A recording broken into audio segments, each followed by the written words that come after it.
Hey guys, what's up? My name is Eric and I'm the Techy agent, and today we're taking a look at the DJI Osmo Mobile, which is a motorized gimbal system for your phone, and this will be a comprehensive look, so stick with us through the intro.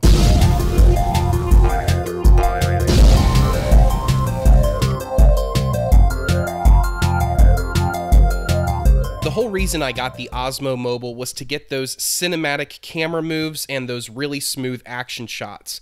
I already have a high-end DSLR and I already have a high-end point-and-shoot camera that I've used for a lot of the video that you've already probably seen on this channel.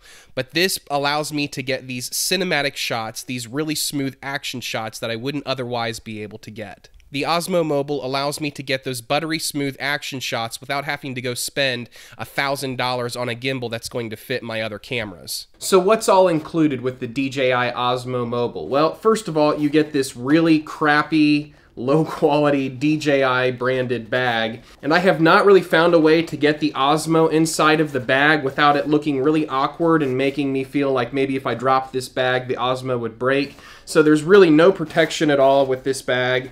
This really isn't going to be a good solution for carrying around the Osmo. So one of the things that I'm planning on doing is hopping on Amazon and getting a third-party bag or some sort of protective case for this device, because this one from DJI just doesn't cut it. And then inside you do get a charger. Now this charger is a little bit different.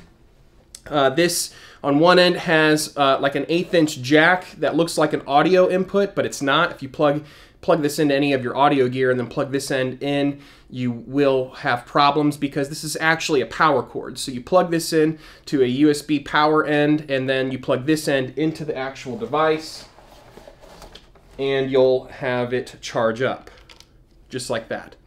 And again, this little port right here, unfortunately, is not an audio input. You'll have to put all audio in through your phone, or if you have an iPhone 7 where it doesn't have an audio input, you'll either have to use the adapter or connect a Bluetooth microphone. Now, I have the iPhone 7 Plus here with a case on it, and it's not even really that bulky of a case. But if I open up the Osmo all of the way and try to insert this with the case on, it doesn't work. I have to take the case off in order for it to fit inside of this little contraption here. And so if you have a very large phone, you'll want to make sure that it would fit the Osmo, because anything larger than like an iPhone 7 Plus may not fit. Now smaller phones, you'll probably be able to get them to fit, even with the case on.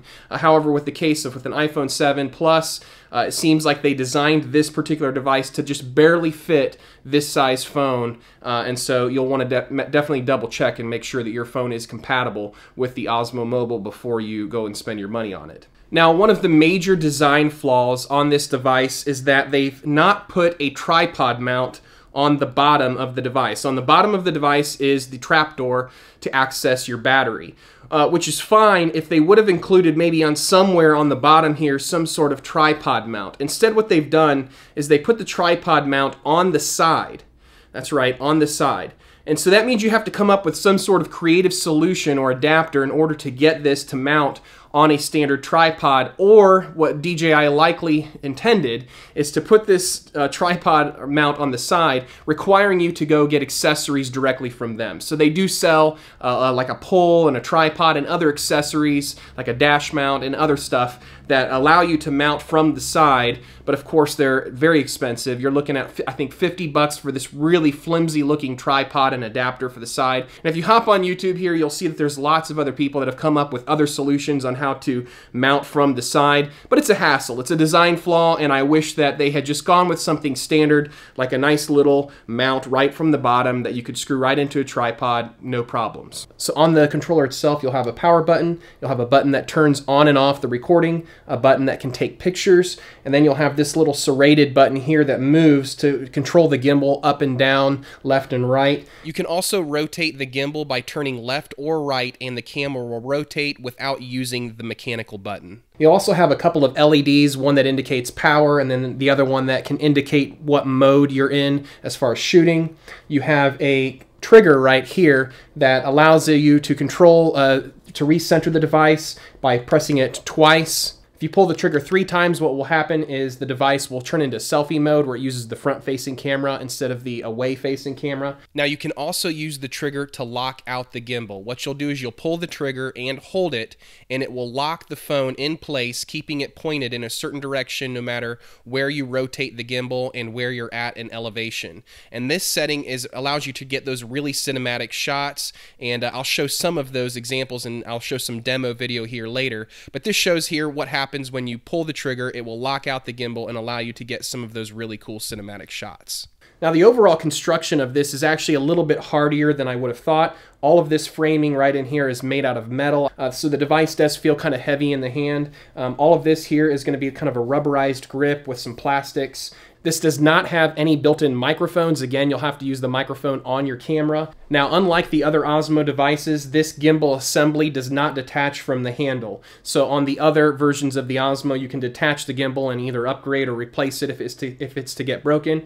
This device is an all-in-one unit, so if any part of this malfunctions or breaks, you'll have to replace the whole unit or send it back to DJI. Now, DJI does provide a 1-year manufacturer's warranty, and then you can extend that warranty, I think for free, by registering an account with DJI. You can extend it for another year. Now, for those of you that might be looking at this as a do-it-all solution, this is not going to do that. This is not going to replace your DSLR. This is not going to replace your high-end point-and-shoot if you use that for vlogging or for other, semi-high quality video. This is going to be one tool in your toolbox to allow you to supplement in with your other cameras that are already higher end. This is going to be for those who are looking for cinematic footage, people who want really cool moving shots that are buttery smooth and don't want to go out and spend, $600, $1,000 to get a motorized gimbal system for their DSLR or point and shoot camera. So this really fills in the gap to get those shots on the cheap using your camera in a semi-convincing way.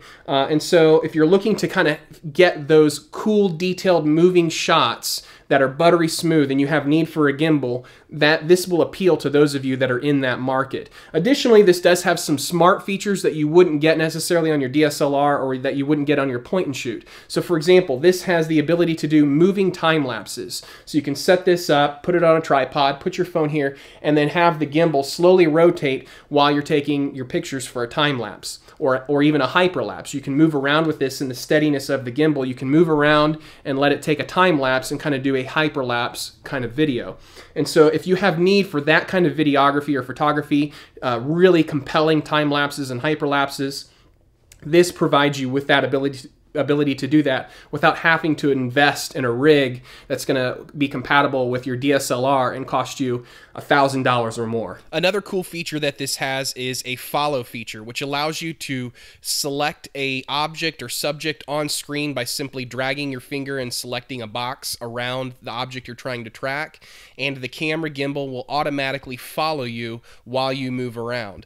And so I've selected myself, on this one I selected my blue shorts to see how the camera would track, if it would track my blue shorts, and so it's kind of making my shorts the center of focus, and as I move around, the camera tracks me by looking at my blue shorts. And so it's kind of a neat feature. It worked really well sometimes, and then other times it would kind of glitch out. So it's not super consistent, but it's a neat feature that can be included if you're wanting to have some sort of smart tracking feature and you don't have a camera person that can focus in on you or whatever object you're trying to track. So for me, this is going to allow me to get some cool, unconventional shots that I am not able to get with my DSLR or my high-end point-and-shoot cameras, and this is just kind of filling that gap. Now, there is a market out there. There's people that don't want to pay $700 for a high-end point-and-shoot like the G7X. There's people out there that certainly don't want to pay money for a DSLR and then the expensive glass that attaches or the lenses that attach to it. They just want to use their cell phone, and they want to use their cell phone in a very compelling way. They just want to take some neat cinematic shots for family events or for on vacations and stuff like that. This is where that really does fill that, that niche void, where there's people out there that don't want to have to go spend lots of money. They just want to use their cell phone camera, which cell phone cameras have admittedly come a long way. The new iPhone 7 Plus, the new Google Pixel, these phones have some really high-end video and photography capabilities that are surprising for their form factor.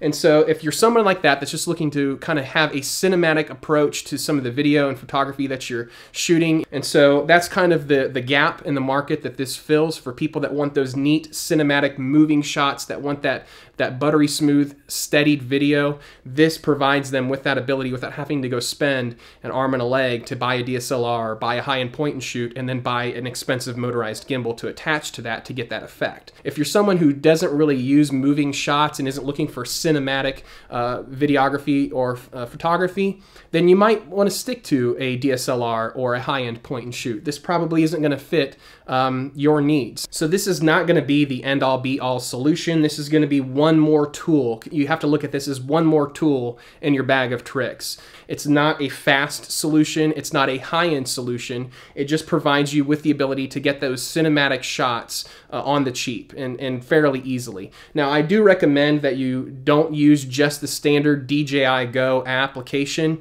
That does provide some of the smart features, and so you'll have to use the DJI Go solution for things like hyperlapse and for moving time lapses. But Filmic Pro is quickly catching up, and Filmic Pro, and I'll provide a link to that application in the description below. Filmic Pro allows you to modify the settings on your cell phone camera and do some things like disable the optical stabilization or digital stabilization. You can disable that, and that allows you to be able to get better shots with this, so that way the stabilization on your phone isn't kind of fighting the movement of this device itself. You'll get these weird warbly kind of distortions in your video. If you use the DJI Go app, you'll notice that sometimes your camera's stabilization, if it has it, is kind of fighting the Osmo. And so with an app like Filmic Pro, you're able to get more professional and cinematic look to your video. And so I recommend that you spend the extra $10 to buy a high-end application like Filmic Pro in order to get kind of a better shot. It's, you know, you've already spent $300, you might as well spend another $10 to really maximize the results that you're going to get from this. So that's my take on the DJI Osmo Mobile, and I'll put a purchase link to Amazon.com in the description below. Hey guys, thanks for watching. Make sure you hit like and subscribe and check out more great videos. My name is Eric and I'm the Techie Agent. We'll catch you next time.